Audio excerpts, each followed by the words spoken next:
Hi guys, it's ECG and you probably cannot see what this is gonna be, which is gonna make it all the more amazing when these come out. I have new bunny molds that are the most beautiful relief detail that you're not gonna have to do anything besides mold these.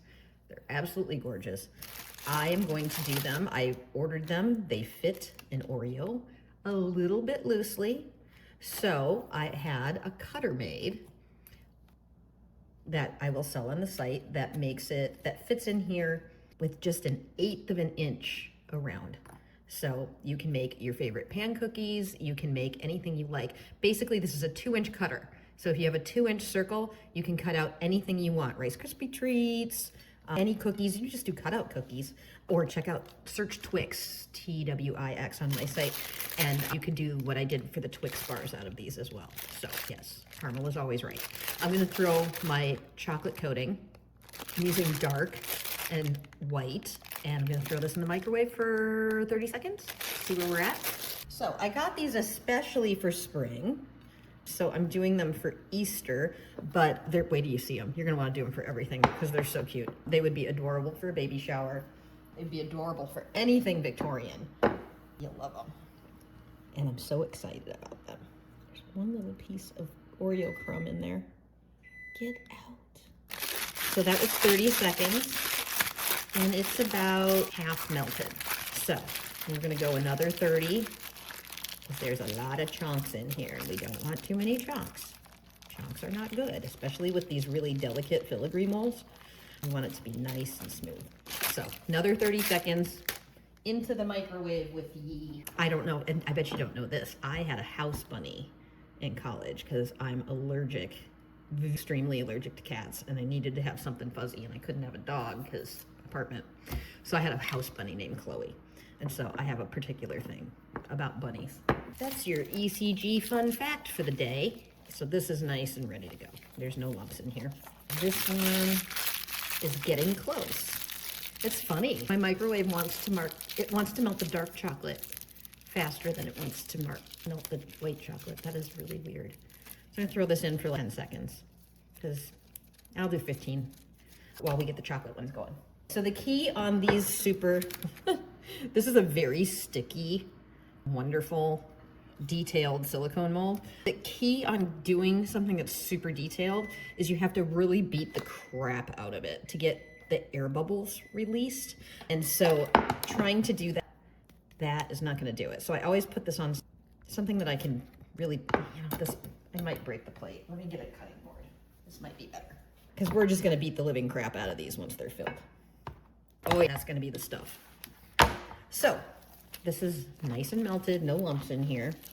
I'm gonna do chocolate this is my Toll House pan cookie recipe that you'll find on the site that goes in I usually cut it with the square cutter. I had extra, so this is awesome. A little bear. Oh, somebody just came from his sunshine nap and he is coming there he goes, he timbers. So I'm gonna do 2 of these with dark chocolate, and we're gonna just fill it about 1/4 of the way. These are very deep molds. We are not gonna fill them all the way because that would be a ton of chocolate, which, hey, who am I to judge? Chocolate's always good, right? And then we'll throw the Oreo in here. So the Oreo one is gonna be thinner because it's a thinner cookie. And push that in, and a little tiny bit more to fill her up. So again, if you're a chocolate freak, knock yourself out, man.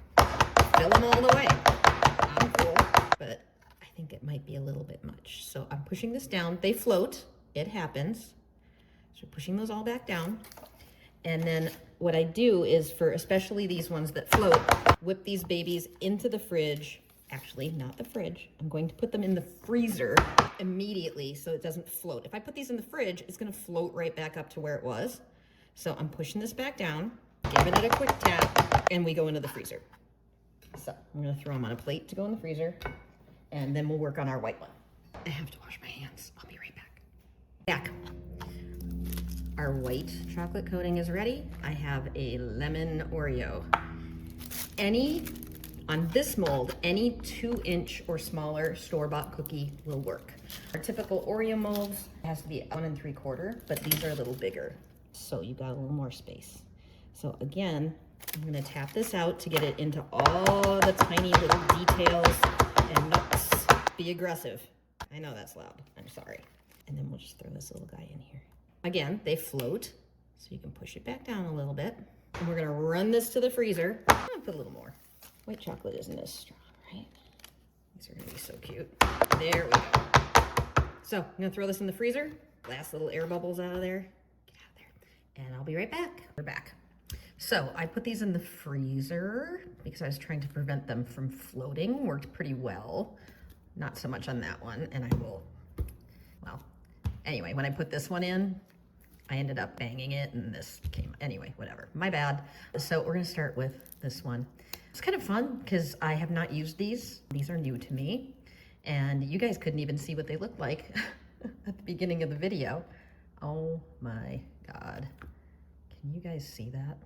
Oh, she is absolutely adorable. Oh my God. Dude, that's art.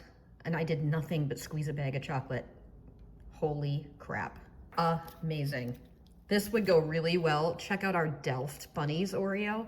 It's got a chocolate transfer. Oh my God, this would go totally on the same tray as Delft Bunnies. This would be amazing.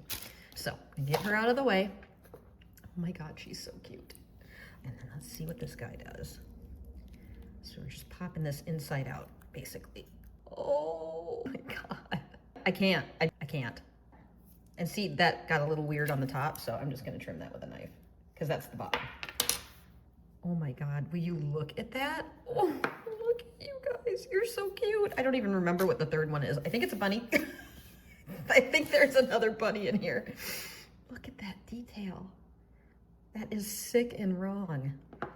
Oh, I gotta tell you, if I gave these to people and they tried to take a bite, I might swat it out of their hand because they're just too cute. I know they're supposed to be eaten, but I don't know. And then the last one. Oh my God. Look at that detail. I'm sorry, I'm busy looking at it, not looking at what you're seeing. That is amazing detail. Little tiny tulips and little tiny roses. And oh, well, I'm about just tickled as I can be, I think, on these, but I rarely leave things well enough.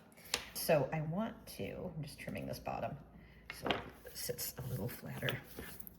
I want to see, I'm dying to see what happens if we dust one of these with gold, especially with the dark background.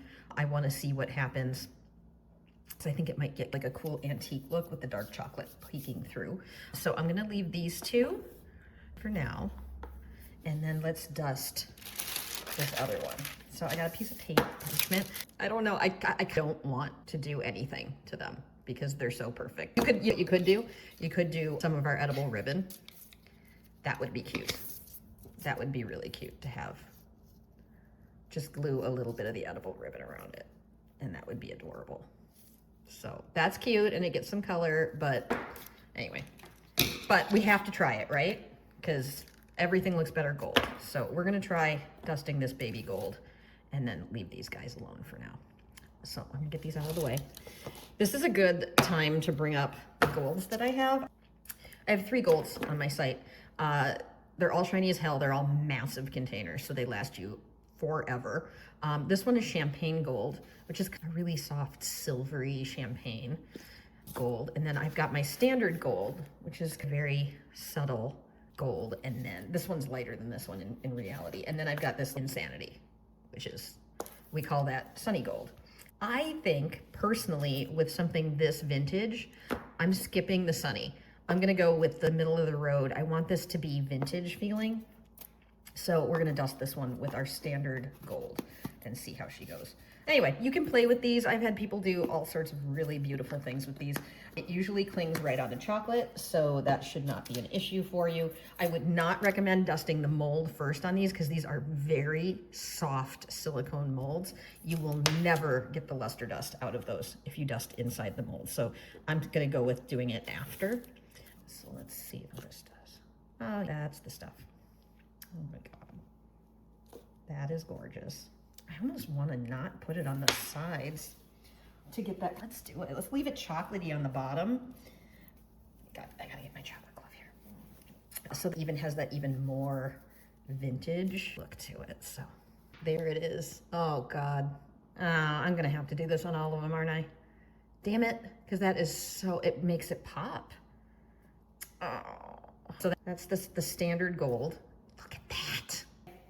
Let's see, you know what? Let's make her pearly pink. So let me get this out of here. I got this, I'm gonna hold this up. So by the way, this is why I always do this on parchment paper, is because you can crease this. And if you're doing it on something like chocolate where there's no bad stuff in there, you can just tap it back down, right back into your container. And I know that was a great illustration, Robin. Nice camera work. But anyway, I put the rest of it back in here. Hey, you're not following me for cinematography. Let's try the blush pink. The reason I'm picking the blush pink on this is because I think that this is so subtle that it's just gonna make it pearly. And I want that. So I'm just gonna dust off, get that gold off of my brush and see. Oh, it's like a ballet slipper pink. You gotta go with that, right guys? That's adorable. And again, I'm just gonna let it go slightly down the sides. And yes, everything in my house is perpetually sparkly. That's just how it goes. And I'm gonna put my glove on the other hand so I don't get any of that gold left over from the other one on this one. And we're gonna go right-handed, which is very weird for me because we wanna buff it now. So get all the extra off of there. And it just makes the details pop. Look at the difference between, he's gonna have to get dusted, I think. So I got that guy. Let's go full on bronze. Let's go, come on. Let's make this guy into a little 24 karat bunny. Oops, well right now he's pearl. Sunny gold coming up. And if you want to do these as art, you certainly could paint this in with poppy paints because they are made for chocolate, or our paint activator mixed with our luster dusts will make a paint. So you could paint the little, you could keep the rest of this dark chocolate and just paint the flowers in pink and the leaves in green, and that would be really cool. But I'm trying to contain myself because I always go too far in the decorative direction. So here we go. Come here, buddy. That. Look at that, man.